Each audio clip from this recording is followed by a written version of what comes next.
798艺术中心一场不知名的展览，一张票要120块。三里屯刚开业的早午餐餐厅，人均150。五环外的合租房8平米的小屋也要1800，稍微犹豫一下就会被别人租走。去美甲店做指甲，最基础的款式要188，环境好一点的按摩店，想舒舒服服的按一回，没有个300-500，你根本走不出来。在北京，不论你多努力赚钱，好像都觉得自己没钱。当然，不只是北京，其他一线城市也都差不多。据说上海有的地段的房子已经卖到了30万1平米，广东可能好一点，但外地人想在广州定居也不是很容易的事情。在附近其他小城市买房，在广州、深圳上班的人大有人在。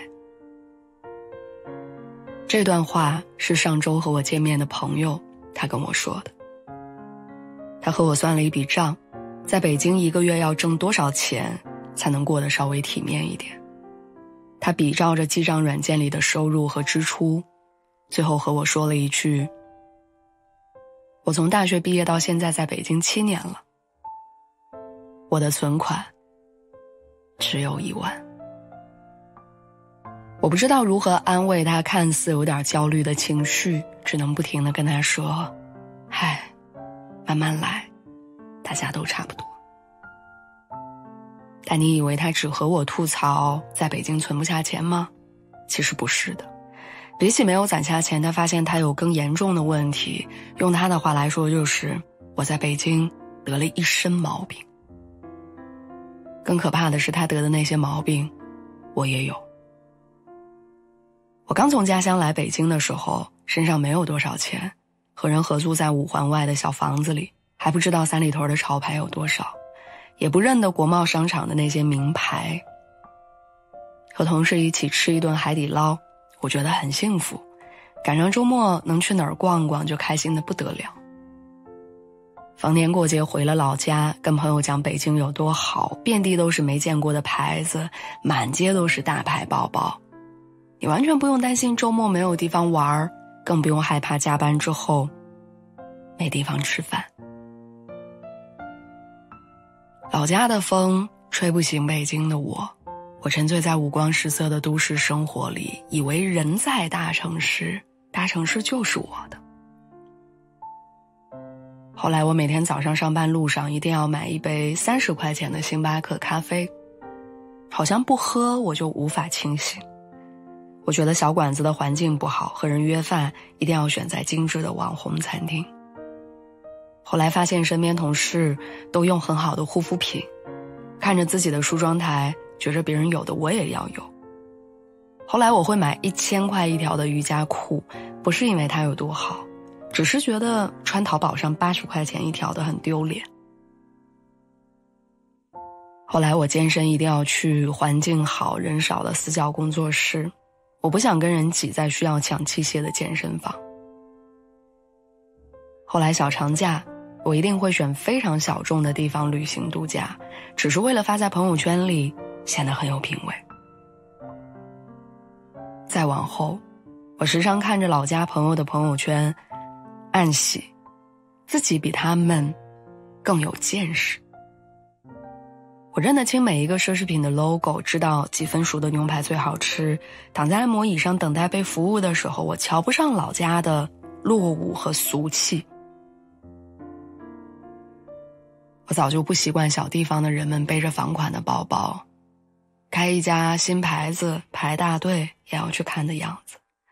我也懒得和他们解释，他们趋之若鹜的东西我早就见过，早就用过。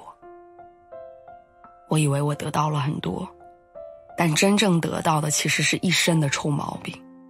我以为我拥有了北京的好，却忘了北京的好只属于北京，它不属于我。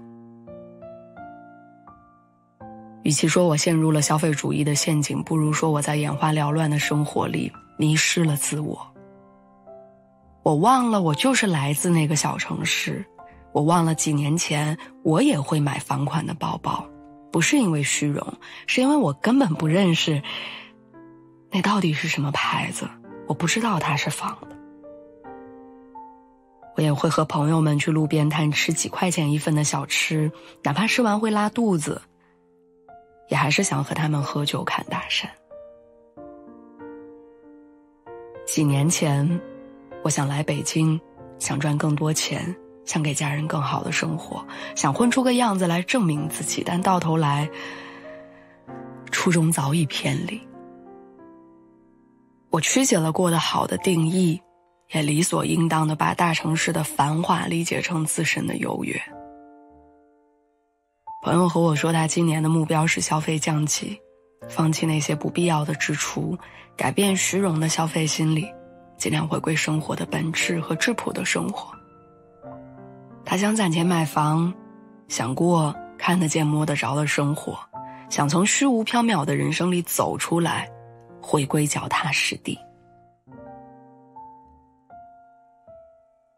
我知道像我们一样的人不少，还没成为很厉害的人，却养成了娇贵的毛病，还没有赚到足够的钱，却先学会了怎么花钱，刚过了2天轻松的日子就开始得意忘形。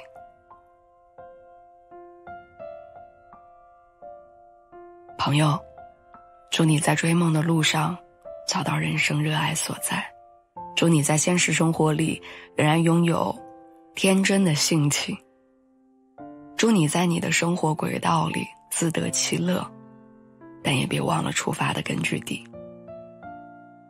祝你拥有了不起的本领，而不是看人低的坏脾气。比起炫耀你享受了什么好东西，其实你更应该让自己完全配得起。